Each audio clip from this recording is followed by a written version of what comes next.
Hi, welcome to Kokos World, where we dive deep into knocking life the F out.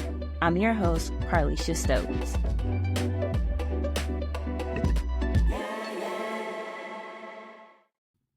Hey everybody, welcome to Kokos World. I am so honored today to have a great friend and once before colleague here, Dr. Frank Clark. I'm going to allow him today to tell us about himself, and then I'll take over and discuss how we met and where we are today. So, hey, Dr. Clark. Hey, Carly, how are you today? Doing great. How are you? I'm doing well. Thank you for having me on this wonderful podcast. So proud of all the work that you're doing. So it's an honor and a privilege. Good afternoon, everyone. I'm Dr. Frank Clark. I am a board certified psychiatrist based in Greer, South Carolina. I work for Prisma Health, and I also serve as a clinical associate professor at the University of South Carolina School of Medicine in Greenville. When I'm not practicing psychiatry, the two top priorities in my life. I'm a devoted husband to my wife and a devoted father to my daughter. And I also enjoy embracing my creative side, and that includes writing poetry as well as children's books. So I look forward to telling you more about those things and excited to be here. Well, yes, and Dr. Clark, you just came out with a new album, so you also are like the music industry as well. So jack of all trades. Thank you for that. I've been very blessed over the last couple of years to collaborate with musicians and composers globally. A lot of composers who have a shared sense of interest in the humanities and looking at how um, the arts can be healing for our communities. And so I did come out with an album that's called Three Songs to Poems, Mhm. three poems that I wrote. And this was a collaboration with Dr. Dick Goodwin, who is a composer based in Columbia, South Carolina, Dr. Johnny Felder, who is a tenor based in Columbia, South Carolina, and Winifred Goodwin, who is the principal pianist for the South Carolina Philharmonic, also based in Columbia, South Carolina. And really excited about the collaboration and the ability to record on a Grammy Award winning record label, Parma Recordings. And that collaboration took place over the last several months and now is out for the general public to have a listen to. And the three poems are really encapsulating what it means to have a mother who suffers from dementia and what that was like visiting her with my family during the pandemic from her window, what it means to be a father, and then also what it means to achieve reconciliation with my own father who passed away many years ago, who growing up in my life was partially present but also partially absent. Yeah. Well, I didn't know all of the deep meaning behind it all, but it's beautiful. I highly recommend anyone that has not listened to it, please go download it and listen to it. And also, I would love to say before we start, Dr. Clark, we met whenever I was an employee of Prisma, but also we've grown to have a great, profound friendship, and it's just a great source of knowledge. And I just want to give you your flowers right here and say, one, thank you for being a guest on my podcast, but also thank you for being a lending ear and a friend throughout the years. So I really appreciate you. So before, I don't want to hold him any longer. I know that you're extremely busy and we have had to squeeze this in multiple times.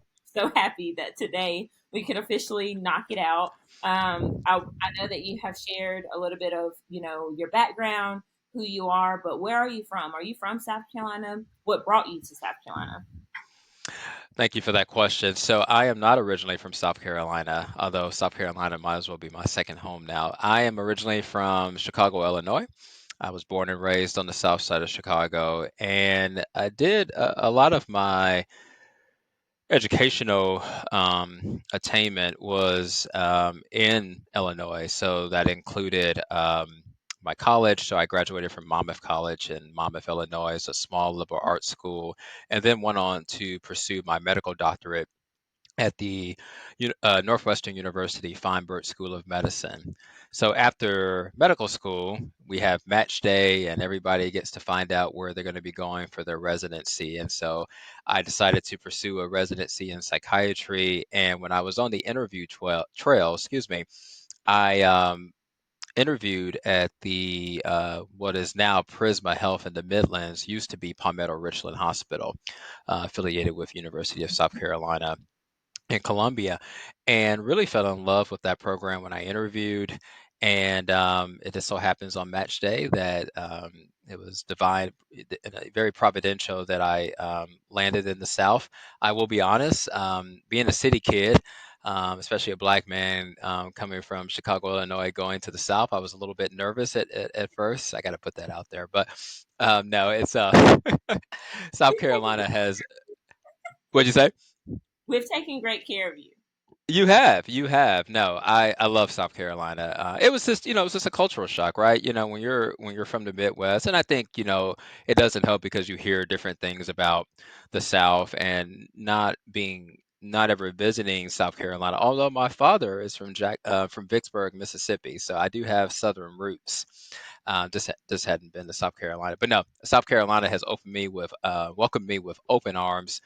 I love it so much that after residency, I left for Virginia to pursue my first job as an attending psychiatrist, and God blessed me with I was able to meet my lovely wife, Dr. Jennifer Clark, and so that was uh, a godsend in many ways. And so we spent a couple of years in Virginia, but we both love Greenville, South Carolina, and we both decided that, hey, let's leave Virginia, and I had wanted to get back to South Carolina. So again, I'm happy to be home, so to speak, and we've been now in.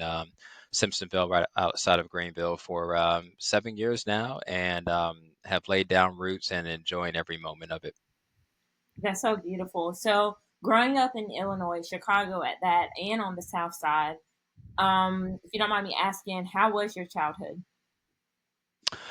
Yeah, that's a great question. As I reflect on my childhood, it was, I think busyness comes to mind. And I think busyness has its pros and busyness has its cons. So, growing up in the neighborhood that I grew up in, I think a lot of us, and you know this as well, Carly, that zip codes determine your life expectancy, not the necessarily your genetics. So my zip code was 60643, and I would say that my life expectancy would be shorter than when I lived downtown in the Gold Coast for medical school, which is more of an affluent area, which would be 60611.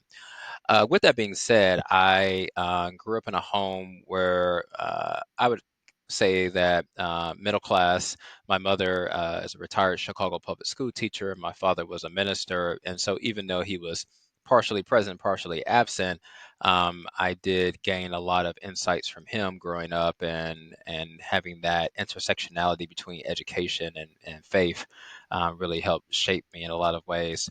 I never had to worry about food insecurity. I never had to worry about housing insecurity. So I would say overall, my childhood was good, with the exception of going back to the busyness aspect. I think busyness doesn't allow you to really just sit and be. And so, as I reflect back on my childhood, I think that while my mother was very instrumental in helping me get exposure to the arts at an early age and dance and being involved in tap, ballet, and jazz and playing music, I never really had time to just probably have fun. Hmm. So that's something that I have reflected on over the years during my own therapy of I could be better about making more time for fun. And I did have fun. Don't let me I don't want to say that it sound like I just didn't do anything for fun. I did, but I think that I could have had more fun in my childhood. And but overall, I'm thankful for the childhood that I did have. Yeah. And it has allowed me to reflect, and I'm thankful that my mom did expose me to the arts at a young age because if she hadn't, I don't know if I would be doing the things that I'm doing now as it relates to collaborations. Of course. Yeah. And so I did not know that you dance. And as a person who grew up dancing, how far did you take that? That is a hidden gem I didn't even know. So I did it through high school, and then in medical school we actually had a dance troupe, and so I picked that up again, and I love dance. You know, I have very fond memories of my mom taking me during the Christmas season to see the Joffrey Ballet downtown Chicago, seeing the Nutcracker. Very Right. fond memories of going to musical venues, the Chicago Symphony, growing up going to see musicals, all those things. Uh, Fond memories from my childhood. So again, you know, even though I was busy, I carry those memories with me because now my wife and we have season tickets to the Peace Center, so that's something.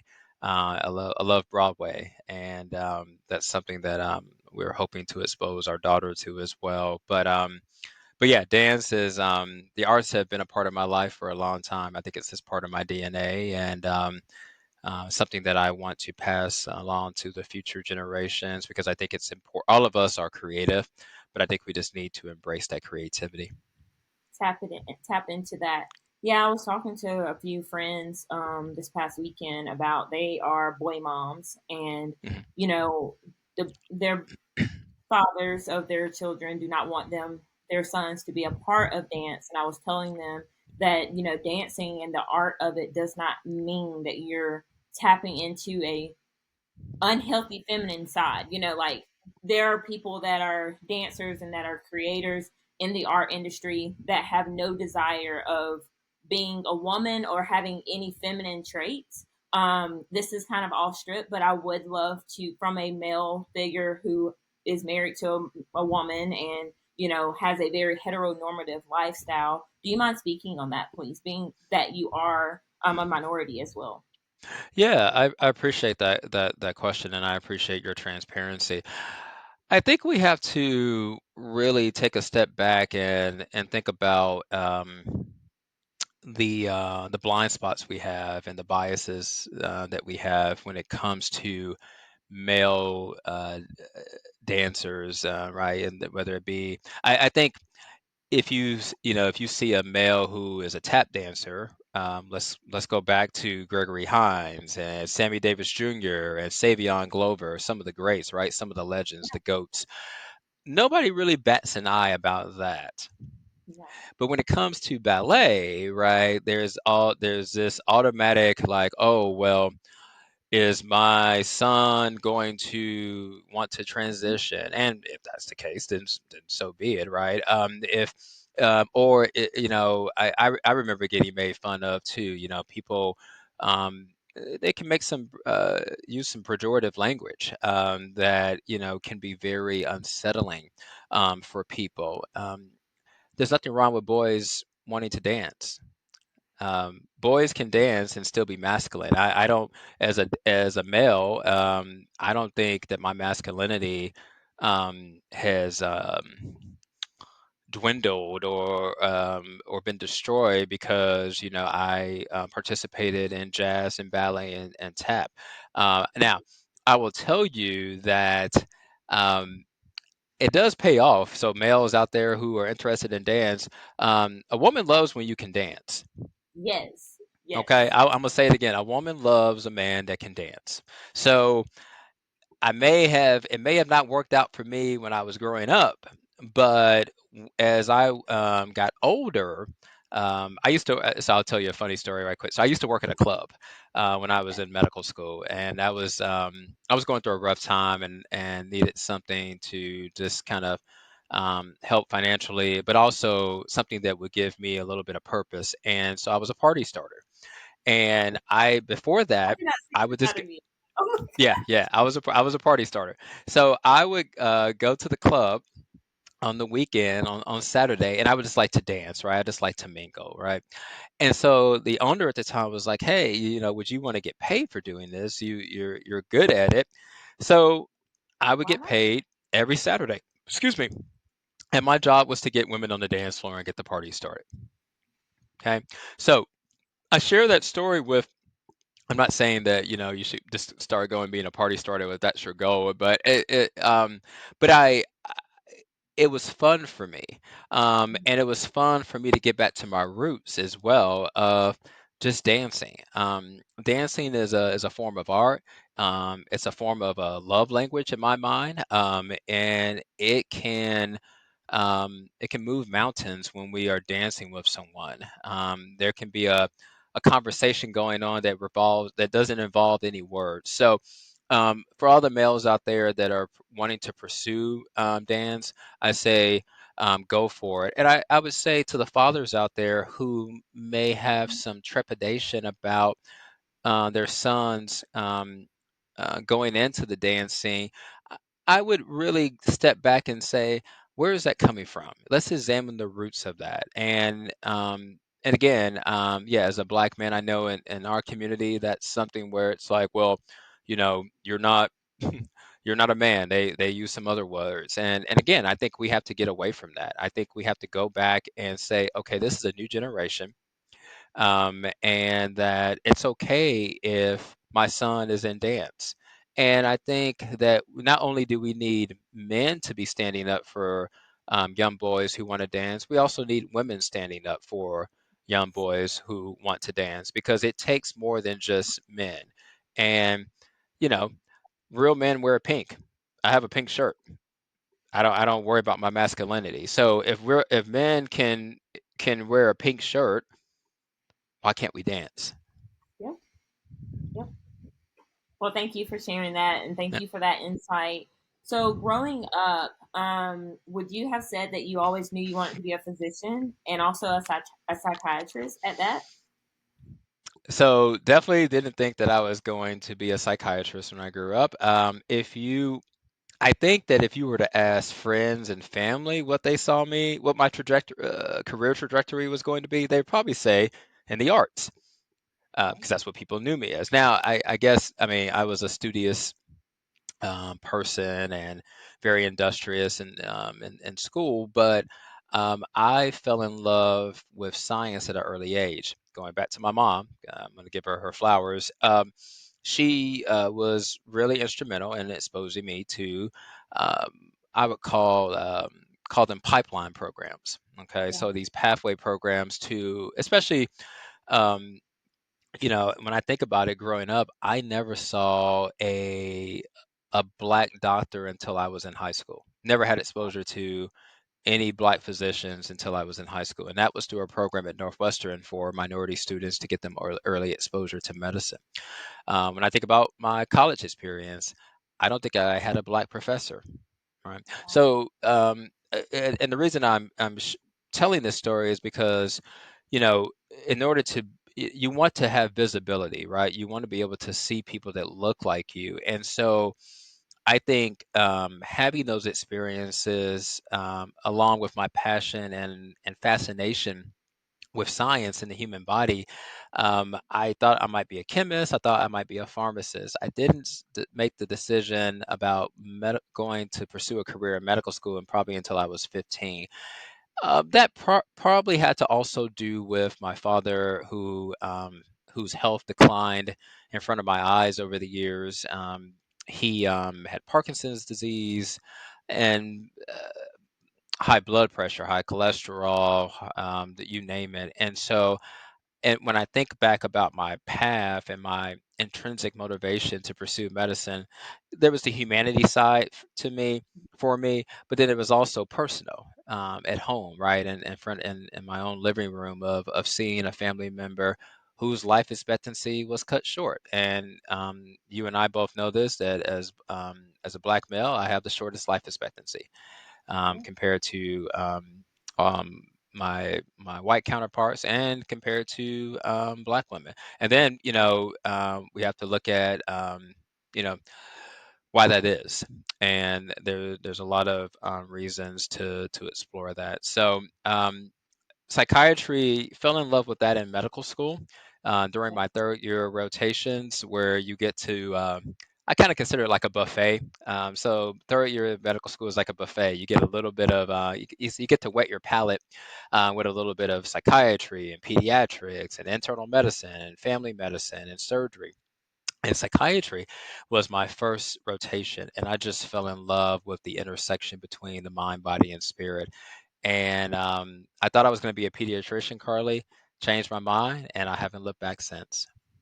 That's awesome. And I mean, I just want to say, like, you're probably one of the best of the best. I mean, honestly. And it's not because you're my friend, but I've seen firsthand what you've done. Obviously, I've seen, metrics, and you genuinely are changing the world of one patient at a time, and also one individual at a time, because, just your presence and the grace that you provide all people, no matter, who they are.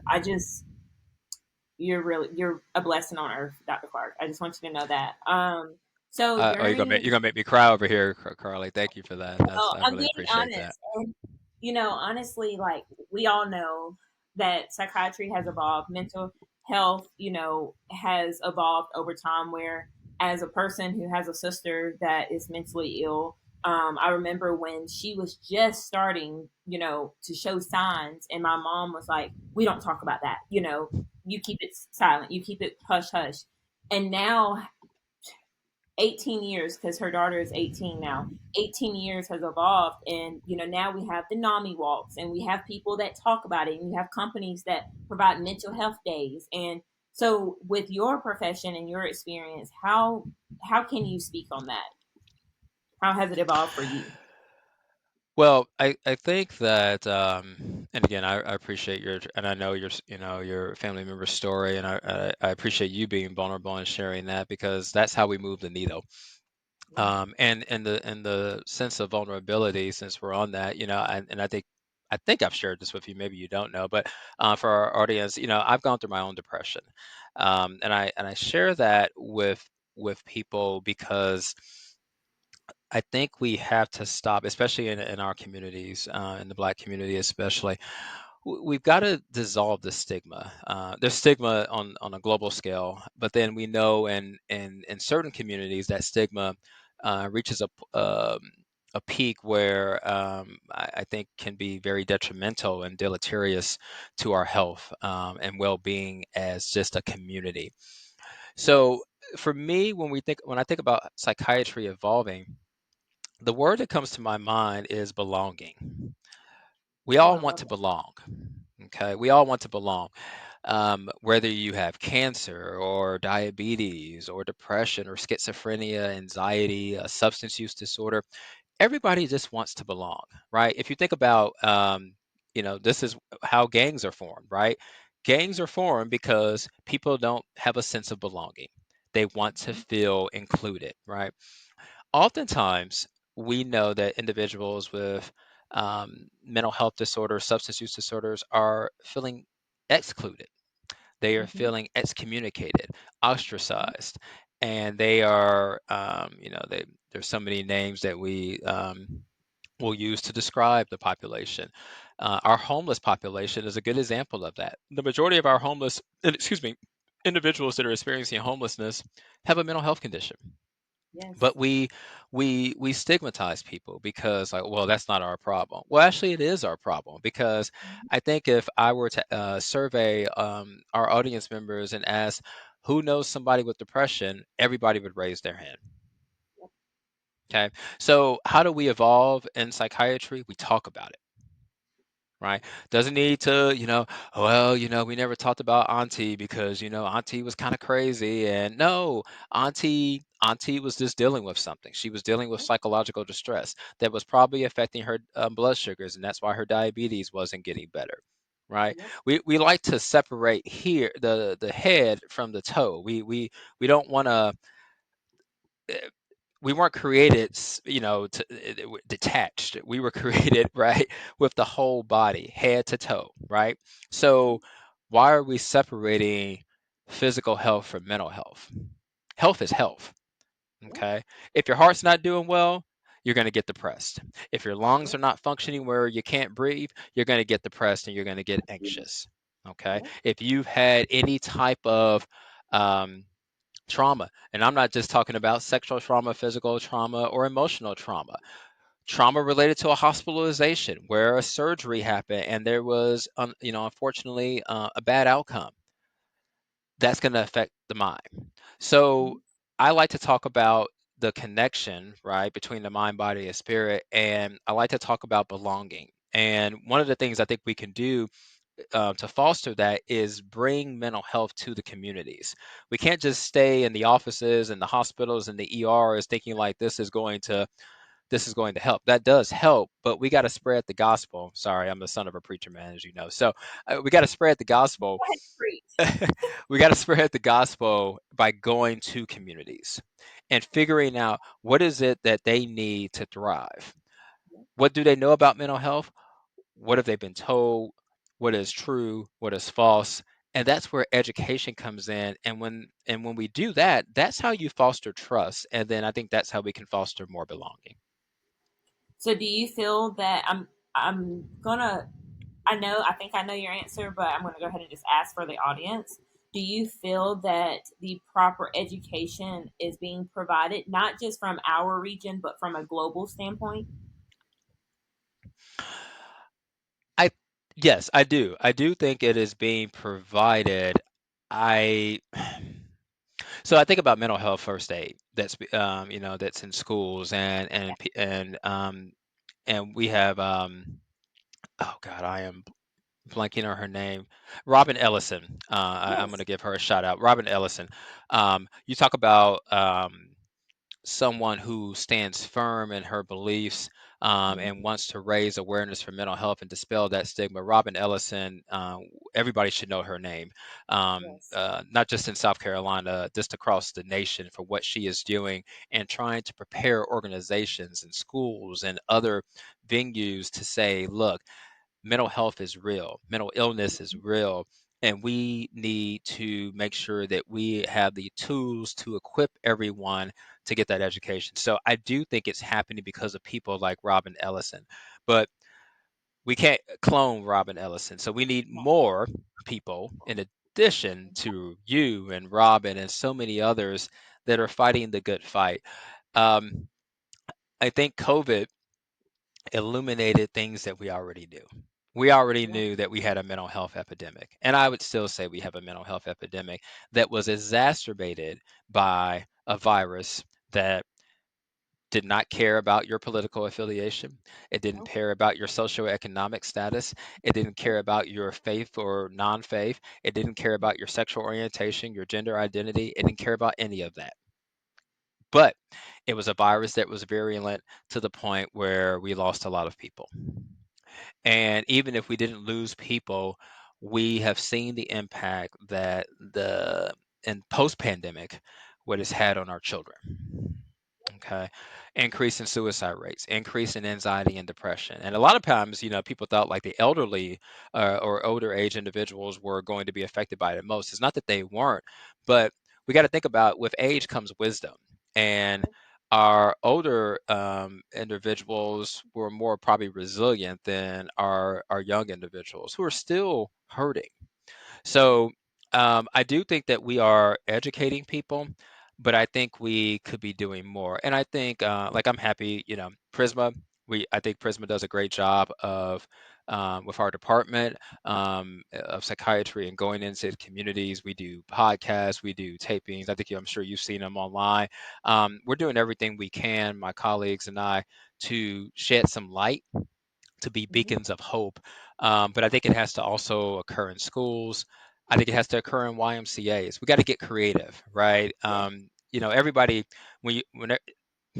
again, regardless of political beliefs, I think everybody can get behind mental health. That's one thing that everybody can agree on, right? Because everybody knows somebody that's that's struggling. So I do think we're evolving. I do think that the education is happening. Would I like to see more? Absolutely. I mean, we should be talking about this every day.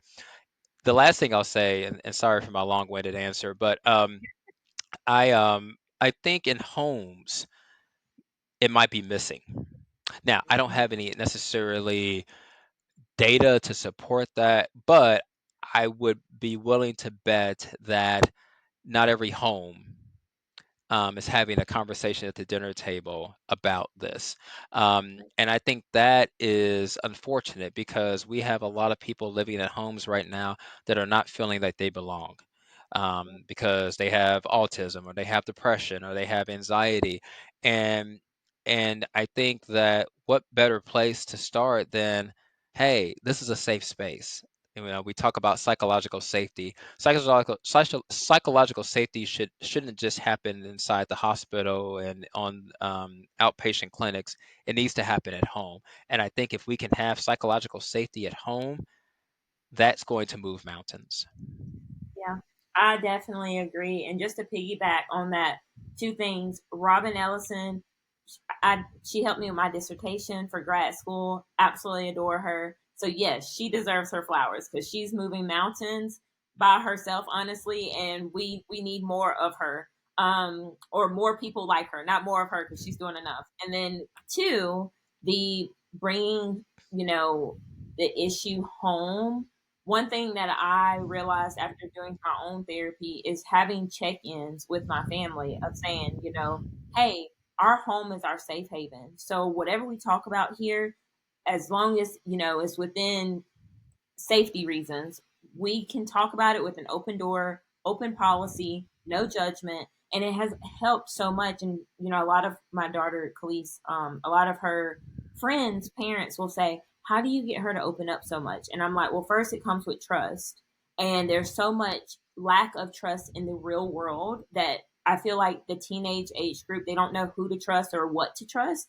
And gaining that trust with her and reassurance has really opened the door for us to check in and say, like, hey, today my mental health right now is a little off. I just need a few minutes, go meditate, maybe read a book, do some self evaluations, and then we can come back and let's talk about it on a different note. So I definitely agree with you on that. Well, let's switch topics a little bit. Let's talk about your beautiful novel or your two, three books. I think you have three. We got, we Your got third three. one. Yeah. Yes, three books. I want to say in like a whole year time. I mean, you released them fairly quickly. Um, Positively Haiku Part One, Two, and now Part Three. So we got Positively Haiku Part 1, Part 2, and then this third book has been a labor of love that I would really enjoy collaborating with my colleague, Dr. Zainab Javed, who is a second year psychiatry resident at our residency program in Greer, South Carolina. She came up with the illustration ideals I for love this it. book, and I wrote the poetry. But no, these are if you talk about what gives me meaning and what gives me purpose, writing children's books is right up there. Um, I if I can have this, if I can um, Yeah. elaborate a little bit on the collaboration. So um, the I started writing. I've been writing poetry probably since I was in med school when I went through my own depression. And then I published a self-published a book called The Other Side, which was a collection of poems that um, in a lot of ways was healing for me during that rough time in my life. And then I kind of went dormant a little bit in terms of my writing. I would write Jennifer some poems because I'm a hopeless romantic at times, but I really wasn't, I would say, um, writing like weekly or even monthly. It was just, again, I kind of lost my creative juice, maybe so to speak, or going back to busyness, I was too busy to really tap into my creative side. Maybe that would actually be the better way to explain that. But then, I tell people the pandemic happened, and Carly, you notice about me, I'm a huge extrovert, and Mm-hmm. so to not be able to, I mean, I know we were socially distancing, but to not be able to really commune and break bread with my friends and family and travel, that took a toll on me. I wouldn't say I got depressed, but I probably experienced that sense of loneliness. And then all the other things that happen in our world, as you, excuse me, you and I both know, and George Floyd, and the list goes on, the political unrest in our country. And so I said, I got to do something to heal. I got to do something. What do I know to be true for me in terms of what helps me thrive? What gives me purpose? My faith as a Christian. So I knew that was something that I could always rely on. Exercise, my physical activity is something that I enjoy, spending time with family. But I said, let me get back to writing. And that's um, been a godsend for me. I think that was God's way of telling me to get back to doing the things, the talents, and the gifts that He has blessed me with. The writing the books, I knew I wanted to write a children's book, and one of our friends named Rachel wrote a children's book, which I didn't know, and she sent it to our daughter Claire. And I had already had this idea, so I reached out to Rachel because Jennifer was like, she's the author, and so I asked Rachel, "Hey, can you walk me through how you went through this process?" Next thing I know, she gives me the publishing company's name, the contact, and so I had already had the book written.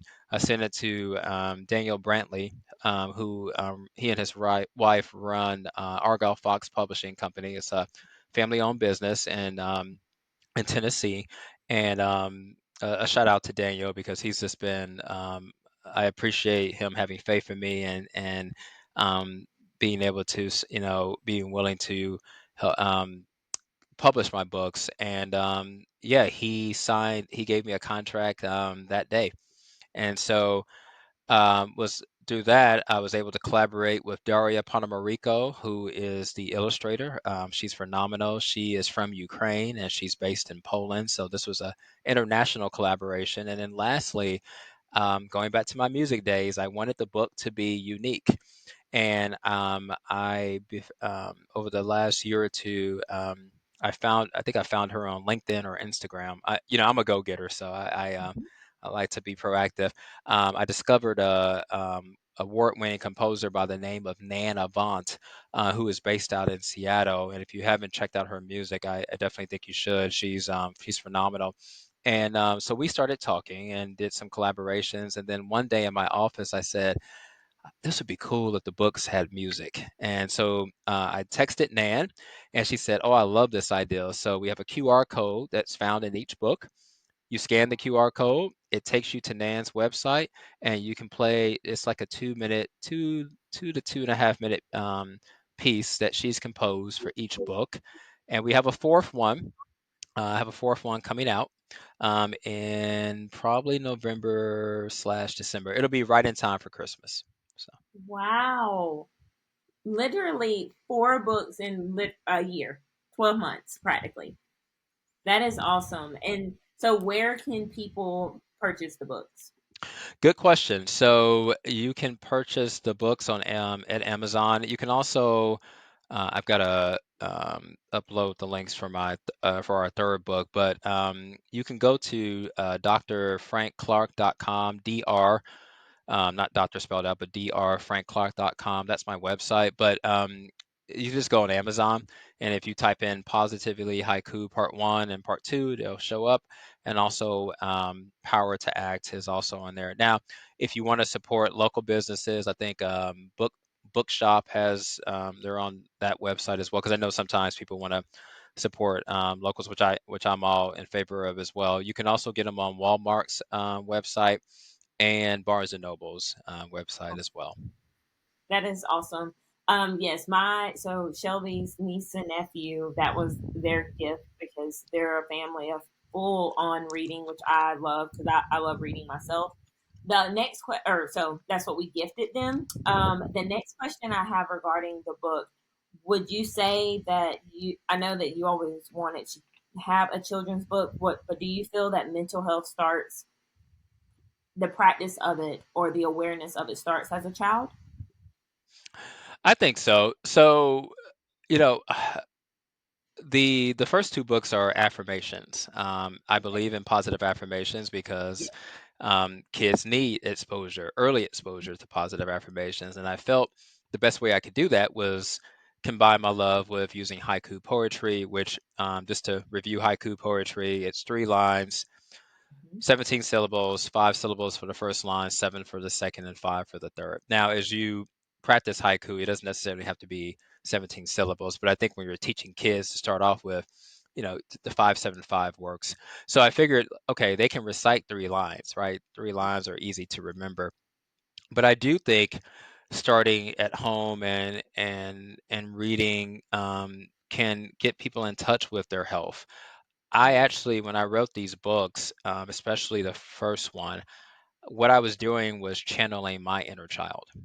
I wish I had a book. I wish the Frank of 5 and 6 and 7 and so on had a book like this when I was growing up, because I went through my own adverse childhood experiences, right? Those experiences that we know happen prior to age 18, that can impact us and impact our overall health. And so it was a way for me. It was therapy in a way. I still do my own therapy twice a month. I've been doing that for over a decade, and I highly recommend that everybody see their own therapist. That's just a Yes. plug there. Okay, it is Mental Health Awareness Month, by the way, so I had to put that plug in. But no, the books. My goal for the books, a lot of times people ask me, "What was your goal?" My goal was not to make a profit. I could care less about that. My goal has been to pour into communities, I love that. because I think when we pour into communities and we pour, not just pouring into communities, but being intentional about pouring in positivity. When you pour in positivity into communities, then you're going to release positivity. You're going, right, that you receive it, you give it. You receive it, you give it. And we have so much negativity in our world. All you have to do is just turn on the news.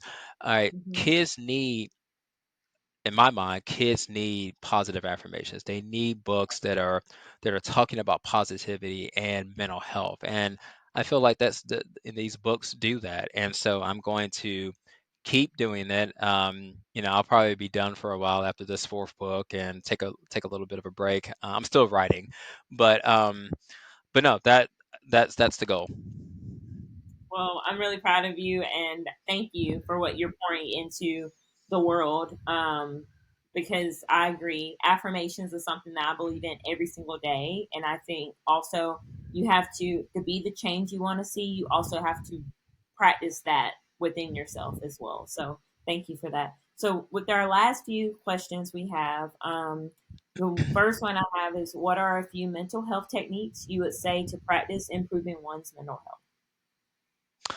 That's a good question. So I believe in grounding techniques. I know sometimes people will say that doesn't work for me. I've tried this, um, and different strokes for different folks. But I think that sitting with your thoughts is difficult.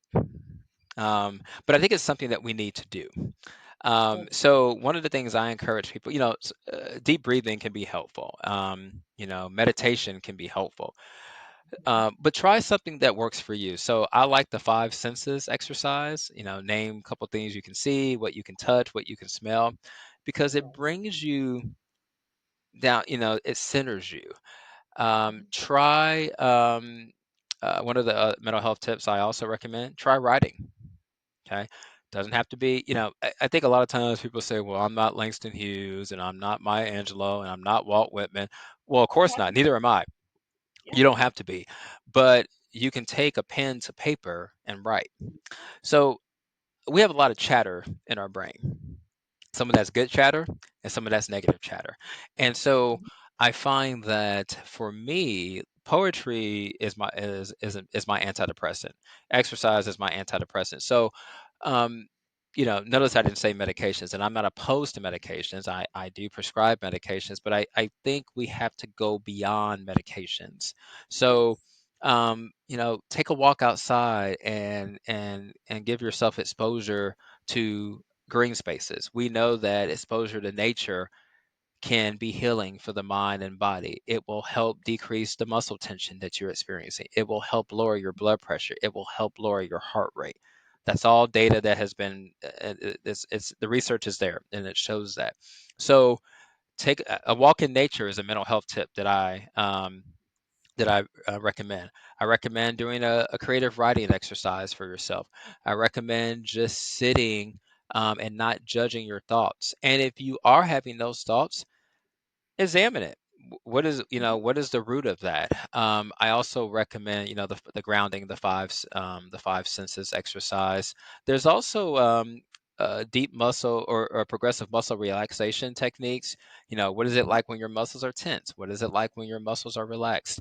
Um, for a lot of people, yoga, Mhm. mental health tips. Not everybody likes to lift weights or run on the treadmill or what have you. Yoga is right. We know it is a Eastern has Eastern beginnings, and it can be helpful for pain. It can be helpful for anybody who's gone through trauma, and it can be very relaxing, and allows you to be mindful. Mhm. Thank you. I well, one, I practice all of those, but my favorite is grounding and yoga.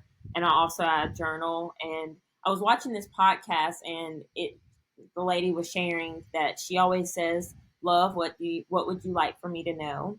And I've started doing that with I start with my affirmations, then I'll list out the 10 things I'm grateful for every day. And then lastly, I'll write, "Love, what would you like for me to know?" And it's crazy how it's not really crazy, but like my mind how creative it gets, and I just freely write, and then once I'm done I reread it, and some days it is so moving, and then other days I'm like, my mind's very powerful, because like whenever I'm busy I would have never admitted that like I wrote down what I just did. So I definitely agree with all of the tips you gave, and thank you so much. So what's three pieces of advice would you give to a stranger who shares a similar journey such as yourself? Oh, three. You said three pieces of advice. Number one, seek self-reflection. Oh, that's a good Um, one. and the reason I say that, I'm gonna go back to how I started off with our conversation of busyness. Um, take a moment. Some people, I guess, some expert would recommend taking 30 minutes to engage in self-reflection. Some people may not have 30 minutes, but even 5 minutes is better than no minutes. But seek self-reflection. Yes. What are you doing well, and what are your areas of growth? Um, I think that can be very helpful on our mental health journeys, because if you're like me, and many of us, we probably have this perfectionistic attitude, Hmm. which doesn't really get us anywhere. I think it's actually more detrimental than it is beneficial. So self-reflect often and early. The Yes. second piece of advice I would give is knowing when to say no. And let me expound upon that. So I think we, as a culture, as people, we don't want to disappoint people. And maybe some people are better than that than others, of saying, well, I don't really care what people think. And if that is you, then hey, more power to you. But I think in general, right, everybody wants to be liked. And again, we all want to belong. And so oftentimes, even though we know we don't have the bandwidth to take on another project or to do another thing, there's this pull, this gravitational pull toward, well, let me say yes. And I want to challenge you for your own mental health to say no. No doesn't mean that that opportunity will never come up again. And even if it doesn't come up again, that doesn't mean that your life is over. Um, I believe that, and this is just for me, that I believe that God knows the plans that He has for our heart. And if it is according to His will, then It will be if done. I say, yeah, it'll be done. So if I say no this time, I have to think about, well, maybe that's not where God wants me to be right now. Okay. And I realize that some people do not have a belief system when it comes to faith, but and that's fine too. So I think you have to, do what is best for you. But as for me, I use my faith to inform everything that I do. And Yeah. so my motto is faith, family, and fervor. Those are things that guide me. So let your no be your no, and don't feel like you have to explain to somebody why you said no, Mhm. because it's nobody's business. So if you say no, let it be no, but you can always say, I'm not able to do this now, but could you please keep me in mind for future opportunities? So Yeah, you really haven't slammed the door. You're just saying like, this is not my season. Okay. exactly.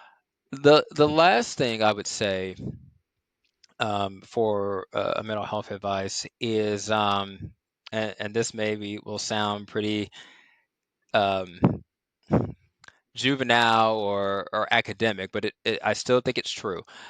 Okay. Sleep, sleep, sleep, physical activity, physical activity, physical activity. But there's one Yes. more, and this is one that has definitely shown to help with longevity when we think about longevity. Relationships, relationships, relationships. Okay. So good sleep is important. It allows us our bodies to recover, allows our bodies to restore, and we need to lie down in green pastures and we need some stillness in our life. Physical activity. I don't think I need to beat a dead horse about that. Exercise is good for the brain. What's good for the brain is good for the heart. What's good for the heart is good for the lungs. It's good for the whole body. It makes us feel better. It allows our dopamine to reach, that peak, and that we that have that craving and that pleasure, and we feel better about ourselves. Yes. Relationships. I don't care how much money you make, or or how little you make. I don't care what type of house you live in. I don't care what type of car you drive. Nothing will ever family and relationships, whether that be family or friends, relationships are the key. I think we have to look at what is temporary pleasure and what is Yes. permanent. Find the things that bring you meaning and purpose over pleasure. Now, last thing, pleasure, it is okay to drive a nice car. I drive a nice car. Okay. I didn't always drive a nice car. Um, uh, but that is temporary. That is temporary. Okay. I like to look nice. Clothes are temporary. But relationships, that's where you get the potatoes and the gravy. That's the thing that will whet your palate and keep you upright.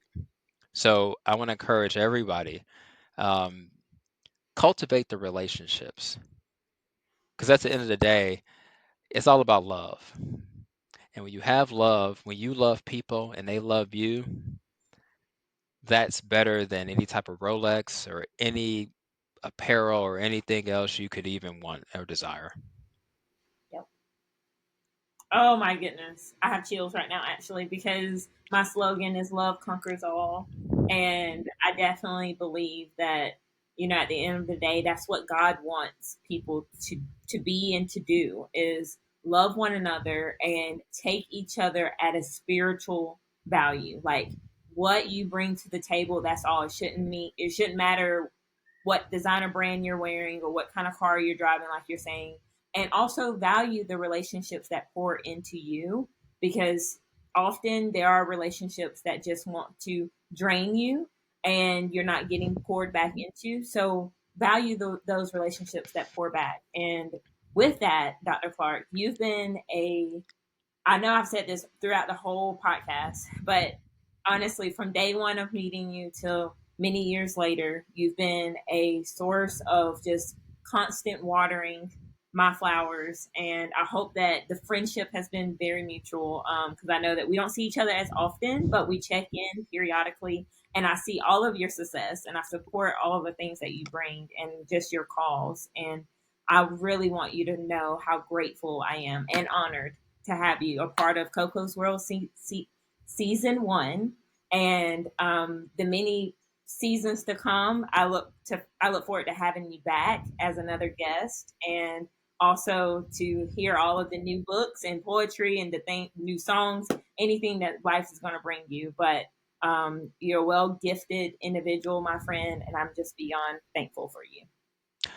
Well, I I appreciate that, Carly, and we got to catch up more and stuff. This is a good reminder for us to have more time to break bread. But I know we got to close, but I want your audience members to know.